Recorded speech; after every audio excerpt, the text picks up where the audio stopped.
অধ্যায় ১ সময় আর প্রযুক্তির মাঝামাঝি এক পৃথিবী। এমন এক পৃথিবী যেখানে পুরনো অ্যানালগ যন্ত্র আর নতুন প্রযুক্তি একসাথে চলত, নস্টালজিয়া আর আধুনিকতার এক অদ্ভুত মিশ্রণ। সেই পৃথিবীতে দাঁড়িয়েছিল লাইফস্টাইল নামের বিশাল ফ্যাশন সাম্রাজ্য। এর মালিক মিস্টার অভিক বয়সটাকে ক্লান্ত করে তুলছিল। তিনি বুঝেছিলেন এবার সময় এসেছে একজন বিশ্বস্ত সহকারীর, যে তার কাজের ধারাকে এগিয়ে নিয়ে যাবে। অধ্যায় ২ শীলা ভিয়ের উত্থান। কলেজ শেষ করে সদ্য বের হওয়া শীলা ভি, একজন বিজ্ঞান স্নাতক, স্বপ্ন নিয়ে কোম্পানিতে যোগ দিল। বন্ধুর রেফারেন্সে সে সুযোগ পেল, কিন্তু নিজের যোগ্যতায় জায়গা করে নিল। তার সততা, বুদ্ধি আর পরিশ্রম তাকে দ্রুতই আলাদা করে তুলল। একের পর এক পদোন্নতি পেতে লাগল সে।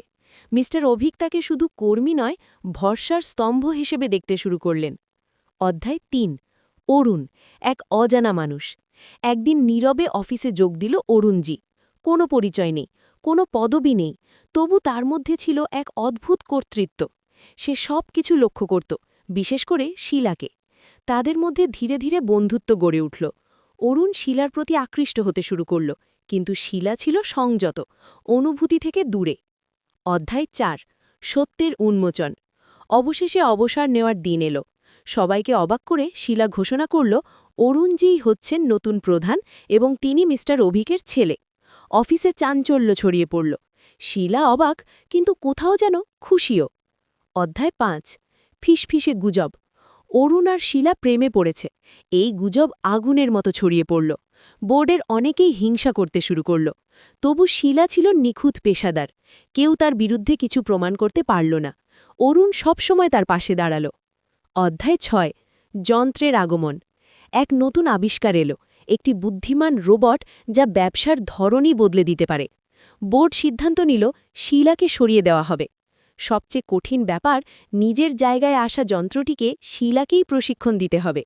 সেই রাতে অরুণ শীলাকে ডিনারে আমন্ত্রণ জানাল।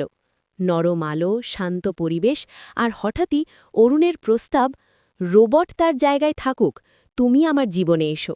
কিন্তু শীলা দ্বিধায় পড়ে গেল।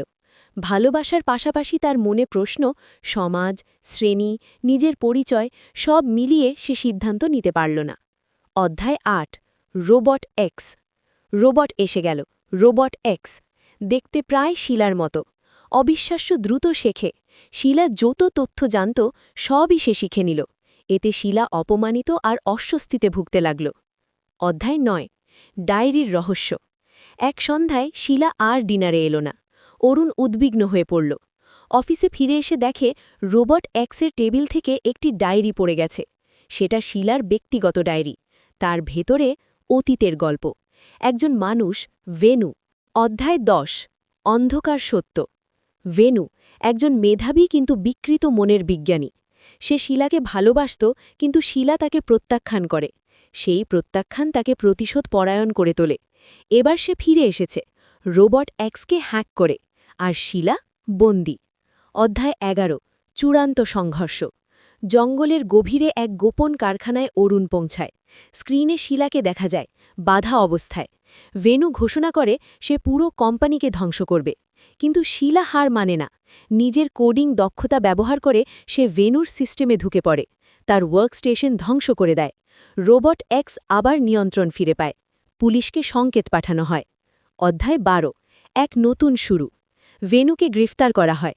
শীলা মুক্ত, অরুণ তার পাশে দাঁড়িয়ে, আর রোবট এক্স, সে শুধু একটি যন্ত্র নয়, আর সে হয়ে ওঠে এক নীরব রক্ষক। এক নতুন শুরু হয় মানুষ আর প্রযুক্তির সহাবস্থানে।